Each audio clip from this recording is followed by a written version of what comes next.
Singapore's future has to be an enterprise city by turning every university, polytechnic and ITE campus into integrated enterprise zones, starting with NTU campus. Crisis demands radical action. That is what the Lee Kuan Yew generation did. The next generations elaborated upon this, systematized the admin system, defined KPIs, resulting in specialized silos which define the current reality. But we are in a new crisis. A new reality has to be forged.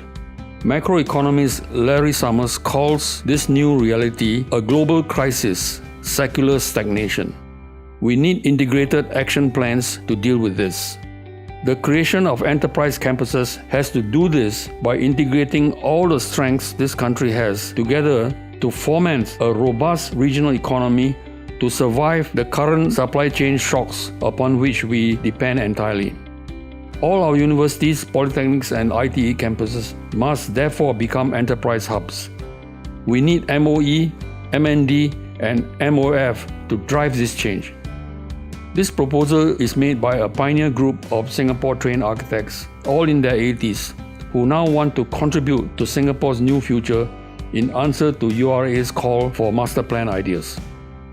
Still full of the pioneering spirit, we are motivated to contribute to a better future for our children and grandchildren, not for income, but for the necessary outcome. Why not build upon the many existing efforts in Singapore's startup ecosystems, one might ask? In addition to the many existing startup efforts, the combined effort starting with the NTU Enterprise Campus will be necessary to signal a new integrated nation-building direction. Campus land costs must remain zero. This is where professors, startups, business, finance, and students working together make the future. What will an enterprise campus consist of? The enterprise campus will form a contiguous ecosystem. Proximity is not good enough. Contiguity is necessary to create the close human encounters that generate cross-disciplinary ideas. Jane Jacobs, in her book, The Death and Life of Great American Cities, emphasized spatial contiguity as against fragmented planning. MIT campus, Harvard Square, and Berkeley Town Square are good examples of creative contiguity which individualized zones lack. Contiguity is everything. There has to be 100% student live-in campus, a totally mixed development to live, learn, work, play, and innovate in. The hope for startups and their young families must be supplemented by full facilities, kindergartens, schools, clinics, supermarkets, F&B, culture, and recreational facilities. All are necessary in the enterprise campus, but at low-cost rent. This is the NTU campus as an enterprise campus, conceived as an ecosystem linked together by a central nervous system. We need to double the campus population to 80,000 through an addition of 40,000 new people at 30 meters square per person, therefore a total of 1.2 million square meters of new floor space, all linked to the existing buildings and overcoming the difficult terrain through a web of linear blocks and 4 tall towers. Despite massive intervention, all existing iconic buildings are preserved. Using the level rooftops shaded by photovoltaic cells, all the existing linkways above the elongated buildings serve as meeting places for chance encounters at F&B outlets, shops, clubs, barbers, clinics, etc. This is what the link blocks look like. Flat top with as many levels of accommodation below it as terrain allows.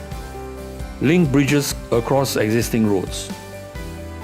A hotel spanning the existing lake is essential as an investor-visitor center. Important international business leaders and local business leaders will meet together to form new ideas and investments generating here. People like Jack Ma, Elon Musk, Lee Kai-fu, startups in Japan, and Temasek are homegrown enterprise investors. The new link blocks form the backdrop of the heritage structures and buildings and connects the Student Service Center to the entire campus. The linear blocks extend to the sports complex and beyond to JTC Cleantech Park, thereby linking it via the rooftop linkways to the NTU campus proper. The northern perimeter of the campus, adjacent to the MINDEF forested area, accommodates even more accommodation for more dormitories, offices, research studios, and social amenities. Starting with NTU campus, Enterprise Singapore and NTU's aim of becoming a sustainability technology center will energize the conversion of all other campuses in Singapore and turn the whole island into Enterprise City altogether in the next decades. These ideas by the Poly Pioneer Architects will hopefully contribute in combination with all the many startup initiatives, including URA's drive towards a new master plan for this little red dot, to turn Singapore into the eco-regional green economy. This has to be the future of Singapore. Starting with Singapore's immediate region of 45 million has to be the focus for the creation of a mutual benefit eco-regional economy. This takes the form of many small charter cities served by many Singapore-built vertical takeoff and landing aircraft. This is all necessary to make it possible for e-commerce, tourism, and for all kinds of new developments, including space technology, bamboo to replace timber, clean hydrogen extraction from fossil fuel. In the extraction of hydrogen from hydrocarbon, the synthetic carbon that is extracted is very valuable for replacement of all the silicon-based technologies that exist today.